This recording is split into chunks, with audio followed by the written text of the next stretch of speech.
This is the first set of practice problems, 7 through 26, that you're going to do. It says state if the given binomial is a factor of the given polynomial. Okay? To me, there's two ways to do this. I don't know which way is going to be better for you. Okay? If this is a factor, it would have to divide evenly, right? With no remainder. So if you wanted to, you could actually divide them and see if you get a remainder. And you're like, well, that sounds long. Well, no, not with synthetic division, it wouldn't be long. Let me maybe start with the other one. What's the other way to do it if you don't want to do division? Plug in a 2, like for this guy. Because if this is a factor, if k minus 2 is a factor, then what's the 0? 2.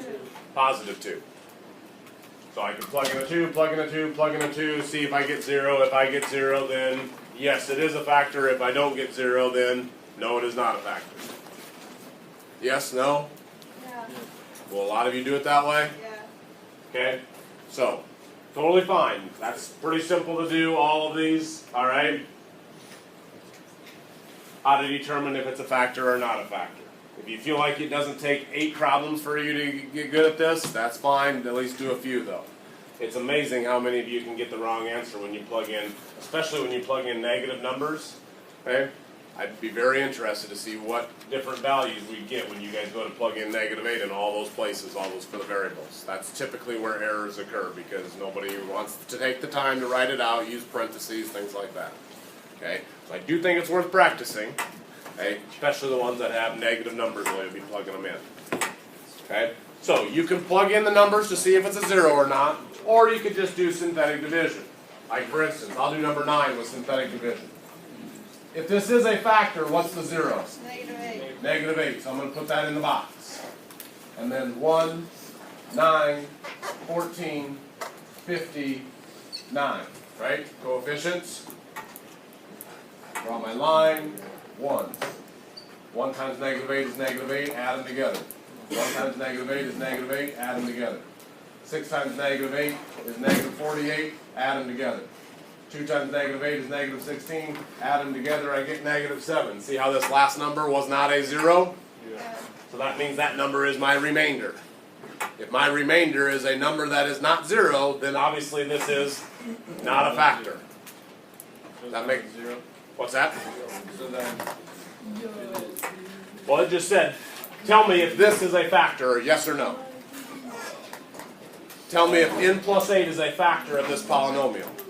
Well, -8 was not a 0, so n plus 8 is not a factor. Okay? That's all you need to do there. Then, on the next section here,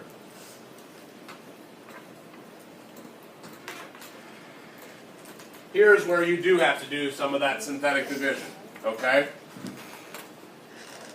You're going to take this polynomial and divide it by p plus 6.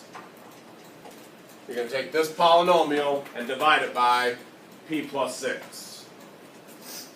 I would use synthetic unless you want to use long division, but I'll show you how we get the answer. What number goes in the box?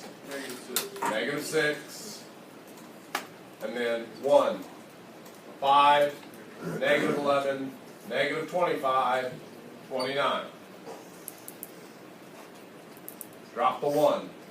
Multiply. Add. Multiply. Add. Multiply. Let's add. Multiply. So then my answer is, I started with p to the 4th, so then my answer is 1p to the 3rd minus 1p to the 2nd minus 5p plus 5, remainder -1. So you do the opposite? Okay? You always put the 0 in the box. You always put the 0 in the box. But I'm saying like the opposite of... I'm trying to make the connection. If p plus 6 is the factor, what is the 0? -6. Okay, so I don't want you to just think opposite all the time. Yes, it is opposite, but I want you to make the connection. Okay. Okay? But yes, you put the opposite of that in the box. Yes. Definitely do all of these. If on the previous section there's like 6 or 8 of them, if that's just monotonous and gets a little bit old, okay, at least do a few from the above section, but enough to know. All right, so let's start there.